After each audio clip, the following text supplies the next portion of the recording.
up, Purple Banditos, and welcome back to more Let's Play Pokemon FireRed. I'm PurpleRodri. Last time we finished up doing the post-game here on the Sevi Islands, you know, pretty much the storyline, all those sort of things. In today's episode, we're going to continue with the post-game, which is going to be a little different side to it. It's going to be catching legendary Pokemon. Now, there are a good amount of legendaries still to find here in the Kanto region, and we are actually going to be taking care of one of the bigger ones today. You guys will see here. I'm pretty sure you already know who's coming. It's going to be a little bit of a fun time. I enjoy going after this legendary Pokemon. I think it's one of the coolest ones to do just because it's so mysterious. And, you know, it's something that you kind of didn't expect, at least the first time I played through Red and Blue. I really didn't know what to expect once I defeated the Elite Four and all those sort of things. That's a little bit of a difference. In Red and Blue, you can go straight after this legendary Pokemon once you beat the Elite Four for the first time. In this game, you have to get the Ruby and the Sapphire and do all that little bit of stuff before you can actually make your way to this cave. Now, we're here in Cerulean City because this is where this cave is located, and you guys might have seen it before. There was a strange guy standing in front of it first, but he's gone now. So let's go ahead and make our way inside then of Cerulean Cave. Ooh, let's see what we can find here. You know what I always think about when I see this? I don't know if you guys have seen it yet. It's called Pokemon Origins. It's kind of like a 4 or 5 part series. It's a little bit like an anime based around Red and Blue, you know, those type of things. It's not as much as the anime like the newer Pokemon, like, you know, with Ash and everything. It's based on Red and Blue and those characters, and it's really cool because it gives you a different perspective of the game, you know, from what you normally see with Ash. You go and you see Red, and it's so freaking awesome. I mean, this dude goes hardcore with his Pokemon. His Pokemon damage him sometimes. Like, the Pokemon actually, like, really fight and go at it, and I think it was a really cool representation of it.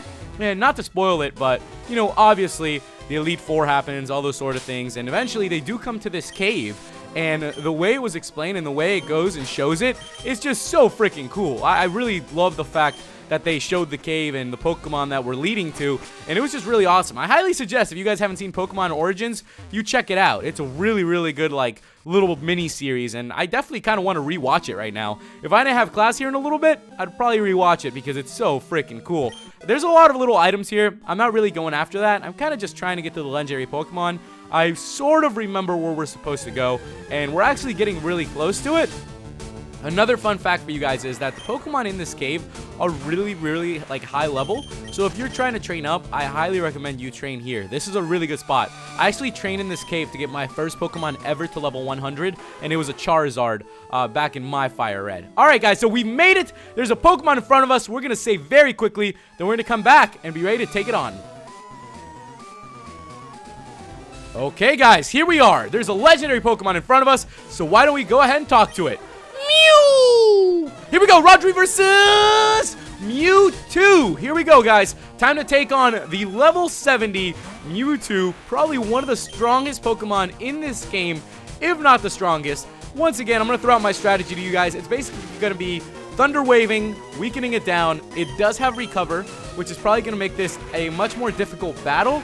But if I can lower it enough and then just start throwing, you know, Ultra Balls at it, we should be okay. I think we'll be okay to do it. Let's just, yep, there comes the Recover. This is going to be a long battle. Like, you know, MEWTWO always takes a long time. I am going to be throwing Ultra Balls at it, guys. I'm saving the Master Ball for something else, so I am just going to focus on Ultra Balls. I know it'll probably take a little bit longer this way because it's MEWTWO, you know, hard guy to catch. Strong, strong, strong legendary Pokemon. So we're just going to try our best to try to, you know, overcome the Recovers. They're really annoying. I know Pokemon who use Recover are probably some of the most frustrating ones. The only other ones that I can think of that do this are Lugia, Ho-Oh, that are really, really super annoying. I hate when they do this. Oh, man, we're about to get one-hit KO. I can stick one more Thunder, then I'll swap out. I'm not too worried about it. I think our Pokemon can handle this. I feel pretty confident in our team.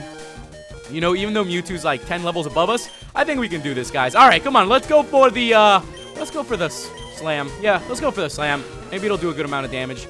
Wow, that actually was a crit. I think one more Slam will put it in the red zone, and then we can finally start, you know, chucking things at it because there's not much else we can do. All right, let's go for another Slam. There we go. There we go. Okay, we didn't KO it. We didn't KO it. All right, it's paralyzed. Let's go ahead and throw in an Ultra Ball then. And, you know, guys, I told you, it's not that bad once you actually start, you know, weakening him down. It's just a matter of, like, you know, overcoming his Recovers and then doing that. No freaking way! Oh my gosh! No way! We just got him on the first try! That's no way! No! Wow! No! No! No way! Did I use the Master Ball? No, I didn't use the Master Ball.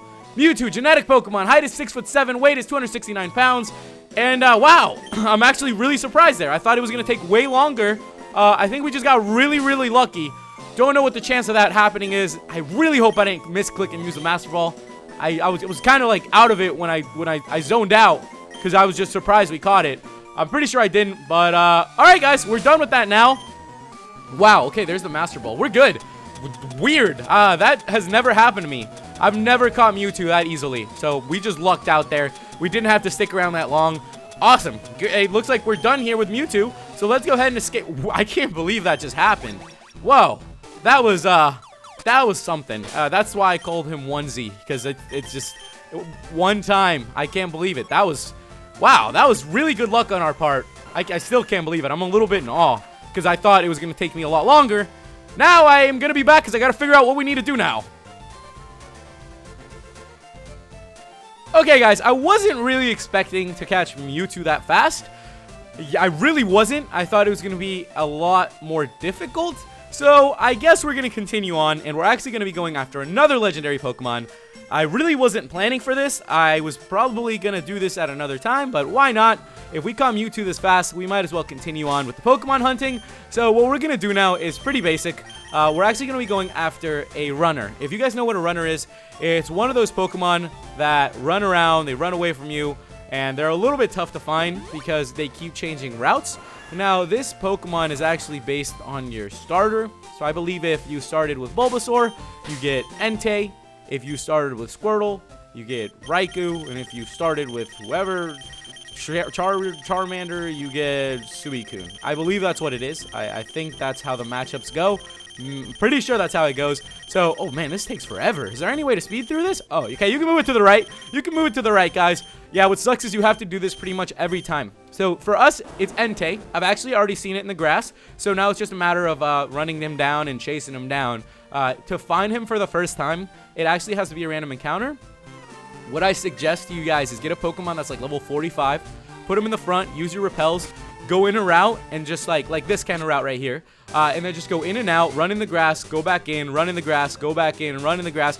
You know, just keep doing that, and eventually you'll find Entei. As soon as I started doing that, I found him on like the second try because he changes routes. So if you just put on the repel, it should be pretty easy to find because I think Entei's like level 50, so it shouldn't be too difficult. Wow, yeah, there we go, guys. We found Entei. All right, time to use the Master Ball on this bad boy.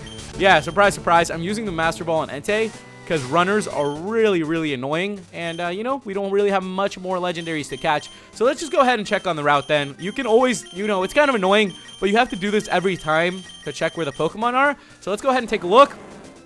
So Entei is near Cinnabar.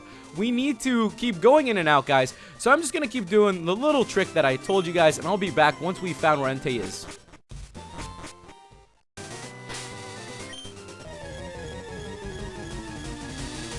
Okay, guys, so there we have it. We found the wild Entei. It was on a different route. I decided to just go for it, and it wasn't too difficult to find. Now, right away, like I told you guys, I'm just going to go straight up for the Master Ball.